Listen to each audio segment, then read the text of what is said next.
En el otro lado del mundo, allá en Oceanía, hay una región conocida por pequeñas islas tropicales y grandes ciudades modernas. Entre bosques, montañas, playas y calles está la división del Pacífico Sur de la Iglesia Adventista.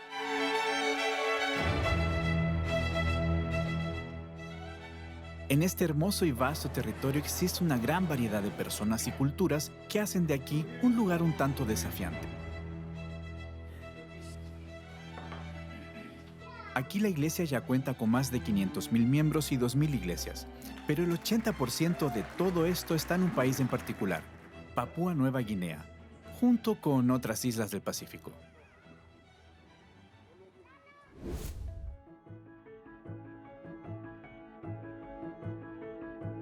En la ciudad de Goroka, la iglesia adventista tiene una de las mayores misiones del país.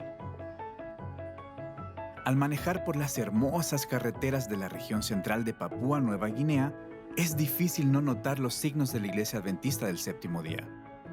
Algunas veces al año, las iglesias locales se reúnen para celebrar el sábado, y si hay algo que se puede encontrar aquí, es música, mucha música.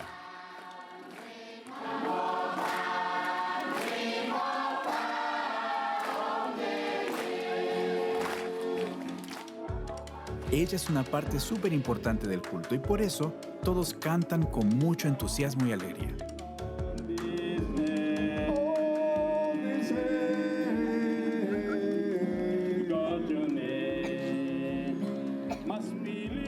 Y como en cualquier otro culto, aquí el pastor también trae mensajes de aliento para los que enfrentan desafíos como cristianos.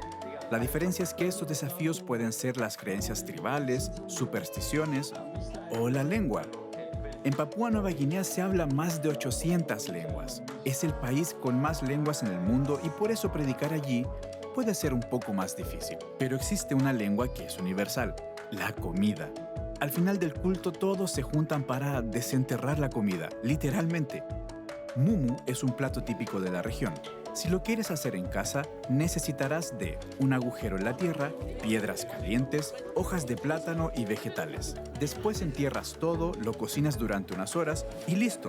¡Delicioso! Esta es una tradición que todos pueden disfrutar juntos y sin duda es una experiencia increíble.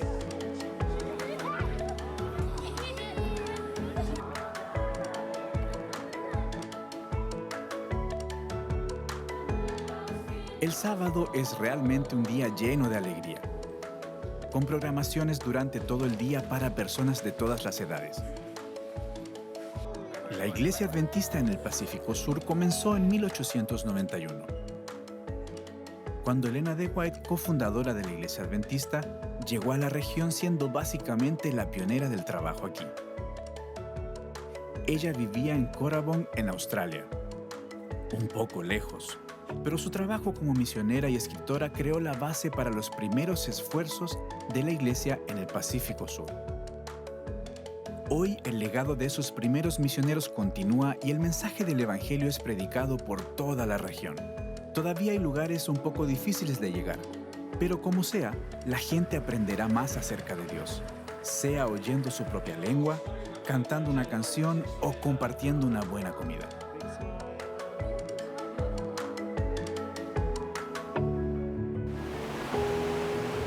Hubo un tiempo en nuestra historia donde las aparentes barreras entre las personas en nuestro planeta era principalmente física.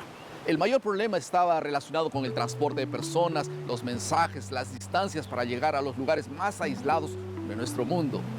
¿Cómo cumplir la orden evangélica? ¿Cómo avanzar con la gran comisión? ¿Cómo pues invocarán a aquel en quien no han creído? ¿Y cómo creerán en aquel de quien no han oído? ¿Y cómo irán sin haber quien les predique? ¿Y cómo predicarán sin que sean enviados? ¿O cómo está escrito en la palabra? Cuán hermosos son los pies de los que anuncian el evangelio de las cosas buenas. Los primeros misioneros vivieron estos desafíos y sabían muy bien lo difícil que era superar las distancias y todas aquellas barreras geográficas que habían en aquel tiempo. Pero hoy, gracias al extraordinario desarrollo tecnológico de las últimas décadas, podemos llegar a prácticamente cualquier punto del planeta, si no físicamente, virtualmente y en pocas horas. Sin embargo, la verdadera dificultad de nuestros días es que incluso en medio de avances en la tecnología y el transporte y las comunicaciones, nos olvidamos de las barreras culturales que son en ciertas partes del mundo aún mayores. La experiencia de muchos nos ha enseñado de que necesitamos más que solo el conocimiento lingüístico o un buen traductor. La buena comunicación transcultural es esencialmente para el avance de la misión. Para que esto ocurra, nosotros necesitamos ser eficientes en compartir el Evangelio. Para diferentes culturas se deben usar diferentes métodos, así como es necesario aprender cada cultura antes de iniciar el proceso de proclamación del Evangelio. Nunca podemos olvidar que lo que es aparentemente normal para una cultura puede a menudo ser una ofensa para otra. La palabra comunicación viene del latín communis, que significa común. Por lo tanto, algo en común debe suceder entre el comunicador y también el receptor. En otras palabras, el método del comunicador debe ser de acuerdo con quien está oyendo. Y esta será la codificación utilizada, tanto para hablar como para recibir.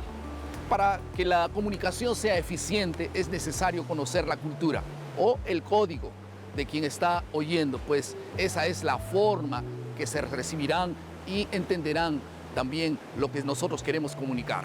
Dentro del proceso de comunicación del Evangelio tenemos el misionero, la cultura y el mensaje de quien quiere transmitir. Pero del otro lado, aquel que oye también tiene su cultura. Si en ese proceso de comunicación los participantes no están sintonizados, alineados, quien recibe el mensaje no va a entender.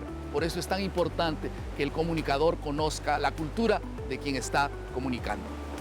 Un problema que podemos tener son los ruidos en la comunicación. Estos ruidos sin duda que dificultan el acto de oír lo que nosotros queremos comunicar, ya sea de manera oral, escrita o visual. Pueden ser ruidos como sonidos del ambiente o puede ser el problema del comunicador por no estar hablando la misma lengua de quien está escuchando. Para evitar este problema, el misionero debe interpretar las Sagradas Escrituras y verificar cómo traducirlas de tal manera que la cultura de aquel que está recibiendo pueda entender los principios presentados de la mejor manera posible. Por ejemplo, para ciertas culturas, traición es un honor. ¿Qué significa eso? Significa que Judas fue un gran hombre para ellos. ¿Te das cuenta de aquel gran problema? Por eso es fundamental ir hasta el pueblo que queremos alcanzar, vivir con este pueblo y aprender con ellos para buscar oportunidades para servirles. Lo ideal es comenzar con lo que ya saben y después enseñar nuevos conceptos y principios a través de la enseñanza participativa. Al final me gustaría dejar 3 principios que deben guiar a todos aquellos que están involucrados en misiones transculturales. En primer lugar, es la voluntad de Dios que toda criatura, toda lengua, como dice la Gran Comisión, puedan conocer el Evangelio del amor de Jesús. No es para algunos, debiera ser para todos, para todas las culturas inclusive.